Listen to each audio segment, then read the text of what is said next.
әрдайым холодильнигімізде осылай түбінде желінбей немесе ішілмей қалған сүт өнімдері қалып қояды, немесе дәмі шамалы өзгеріп қалған, олардың барлығын мен тастамай әрдайым осылай бір ыдысқа барлығын құйып шығамын да міндетті түрде бір нәрсе пісіремін.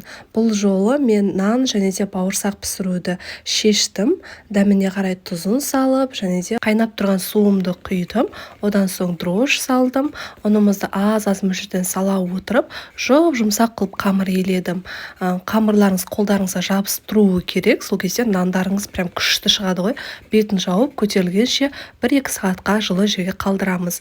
Мінекей мен табама нанымды пісіріп алайын дедім, және де бауырсақтарымды майға қуырып алдым. Ал сіздер ше осындай қалып қойған өнімдерден не дайындайсыздар? Комментарийға жаза кетіңіздер. Ал менің бауырсақтарым мен нандарым өте дәмді, жұмсақ болып шықты.